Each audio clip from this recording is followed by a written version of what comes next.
Now let us proceed. देखिए जरा सा, हम लोगों ने एक रिलेशन निकाल लिया था, A inverse is equal to 1 by determinant of A into it is nothing but simply adjoint of A. मैंने आपको ये चीज प्रूफ करके दिखा दिया। सारा गेम जो है डिटर्मिनेंट पे है। क्लियर है यहाँ पर बात समझ में? अच्छा, ए एक मैट्रिक्स है, लेकिन डिटर्मिनेंट जब आप कभी निकाल देंगे ना, तो वो एक सिंपल मात्र सा एक नंबर होगा। क्लियर है यहाँ पर? अब सारा गेम ये नंबर कैसा होगा उस पर डिपेंड करेगा। बात समझ में आया, नहीं समझ में आया? अगर ये नंबर देखिए जरा सा, जीरो भी हो सकता है, और अगर ये नंबर जो है not is equal to zero भी हो सकता है। अगर ये determinant not is equal to zero हुआ, डिटर्मिनेंट का मतलब ही नंबर है, not is equal to zero हुआ, तो कहा जाएगा कि जो मैट्रिक्स ए है वो नॉन सिंगुलर है। किस तरह का है? नॉन। अभी डिस्कस करते हैं नॉन सिंगुलर का मतलब क्या है। ऐसे याद रखिए, नॉट ये भी नॉन। डिटर्मिनेंट अगर जीरो है तो नॉन हटा दीजिए, मतलब ये क्या है बताइए जरा सा? सिंगुलर। नॉट है, नॉट इक्वल नॉट, यहाँ भी नॉन। क्लियर है? ऐसे याद, नॉट में नॉट आएगा, नहीं नॉट में नहीं नॉट आएगा। क्लियर है यहाँ पर बात समझ में आया? इस तरह से ध्यान रख लीजिए। क्या मतलब है देखिए जरा सा, a into adjoint of a is equal to adjoint of a into it is nothing but simply a is equal to determinant of a into in। अगर डिटर्मिनेंट ऑफ ए जीरो है, अगर ये जीरो है, तो ये चीज यहाँ divide के लिए यूज ही नहीं की जा सकती। ये मतलब है सिंगुलर का। ऐसा कोई नंबर हमारे पास नहीं है, ऐसा कोई नंबर हमारे पास नहीं है कि हम जो है पूरे इक्वेशन को डिवाइड। अगर डिटर्मिनेंट ऑफ ए अगर जीरो नहीं है तो फिर कई सारे नंबर हैं, फिर तो सिंगुलर नहीं है। क्लियर है यहाँ पर? ये मीनिंग है इसका। कई सारे नंबर हमारे पास हैं जिससे हम जो है पूरे इक्वेशन को डिवाइड कर सकते हैं। ये मतलब है। आई hope you got the idea. तो अगर डिटर्मिनेंट ही जीरो हो जाएगा, हमारे पास कुछ है ही नहीं डिवाइड करने के लिए, तो A inverse does not exist. अगर आपके पास डिटर्मिनेंट ऑफ ए जीरो नहीं है, मतलब कुछ तो है, डिवाइड कर सकते हो, तो फिर इसमें कहा जाएगा कि ए इनवर्स एग्जिस्ट। और ये वाले केस में A inverse does not exist. I hope you got the idea. Clear है यहाँ पर बात समझ में? अब मैं आगे चलता हूँ, इक्वेशन अपनी आगे बढ़ाता हूँ। हमारे पास ये था a dot adjoint of a, that is equal to adjoint of a dot it is nothing but a is equal to a into it is nothing but simply in। in नहीं था, बल्कि determinant of a into in था। पीछे भी मैंने वही लिखा होगा, हाँ, determinant of a into in। चलें आगे। मैं पूरे का फिर से डिटर्मिनेंट साइन लगाता हूँ। यहाँ इक्वल साइन है, यहाँ पे भी डिटर्मिनेंट का साइन लगाता हूँ, यहाँ पे भी जो है डिटर्मिनेंट का साइन लगाता हूँ। क्लियर है यहाँ पर बात समझ में आया?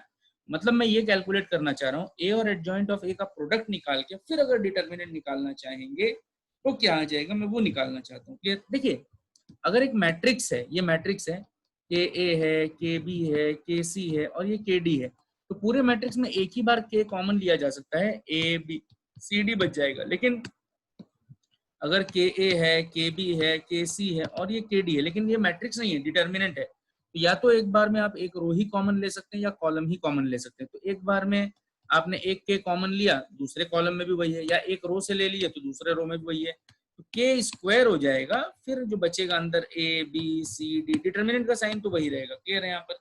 मेरे कहने का मतलब ये है, मैट्रिक्स से कॉमन एक बार में ही आ जाएगा, लेकिन डिटर्मिनेंट से कॉमन एक बार में नहीं आएगा। क्लियर है यहाँ पर बात समझ में? अब यहाँ आ जाइए, a into adjoint of a that is equal to adjoint of a into it is nothing but simply a। यहाँ डिटर्मिनेंट ऑफ a in था, मैं उसको अगर लिख दूं a 0 0 0 0 0 a 0 0 0 0 0 0 a, डिटर्मिनेंट में 0 0 0, उसी तरह चलता रहेगा, लास्ट में डिटर्मिनेंट ऑफ a आ जाए। अब हम इस पूरे का क्या निकालना चाह रहे हैं? डिटर्मिनेंट।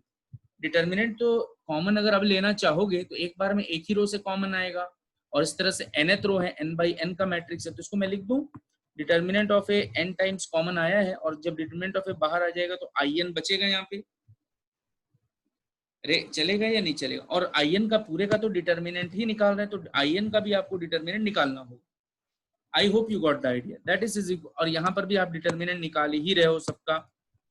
इज इट क्लियर और नॉट? तो अब मैं आगे प्रोसीड करता हूं। अब जरा सा ध्यान से देखिए, तो हम ये कहना चाह रहे हैं a into it is nothing but simply adjoint of a, that is equal to adjoint of a into it is nothing but simply a, that is equal to determinant of a into in। यहाँ तक तो था। उसके बाद हमने determinant लगाया, determinant लगाया, determinant लगाया, तो यहाँ से इसकी रिजल्ट जो आ गई determinant of a to the power n into it is nothing but in का भी determinant. I hope you got the idea. Clear है यहाँ पर, बात समझ में आया? अरे ठीक है या नहीं है? इसको अगर लिख, अच्छा इसको, ये दोनों तो इक्वल ही है, तो मैं क्या करता हूँ, बस इसको लिख लेता हूँ, determinant of a adjoint, sorry a adjoint of a, ये डिटर्मिनेंट के अंदर is equal to determinant of a to the power n into identity matrix का डिटर्मिनेंट। क्लियर है? अब आगे चलते हैं।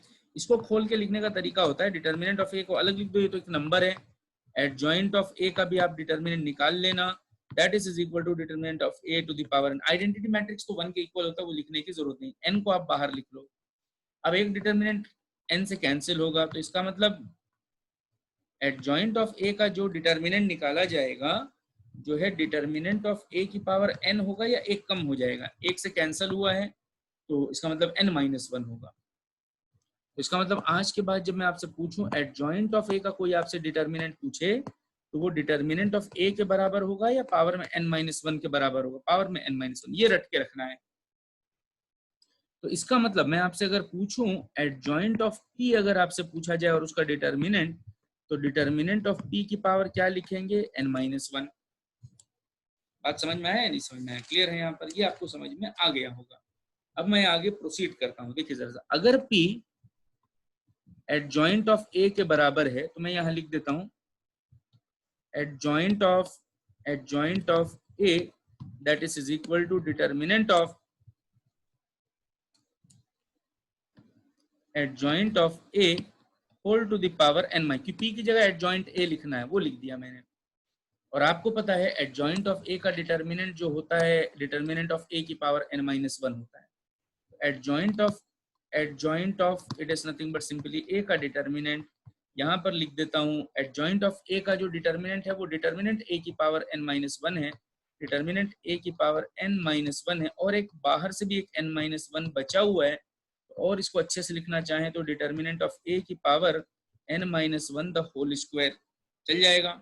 इसका मतलब एक बार एडजॉइंट है तो एक बार n-1 है, दो बार एडजॉइंट है तो n-1 का होल स्क्वायर है। इसका मतलब अगर मैं आपसे पूछूं एडजॉइंट ऑफ ए, इसका डिटर्मिनेंट अगर कोई निकालने के लिए बोलेगा, तो आप बोलोगे determinant of A whole to the power n-1, एक बार, दो बार या तीन बार? तीन बार। क्लियर है यहाँ पर, बात समझ में आया नहीं समझ में आया? I hope you got the very important result numerical based on this are asking in the examination. Now trace of a matrix T of it is nothing but A. This is what called as trace of a matrix, and it is applicable for square matrix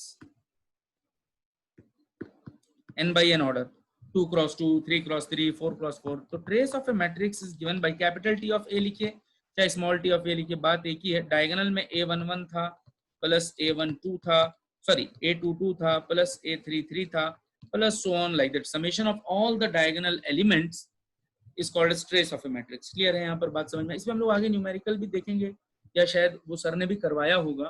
तो this is what the representation. Now write down the heading as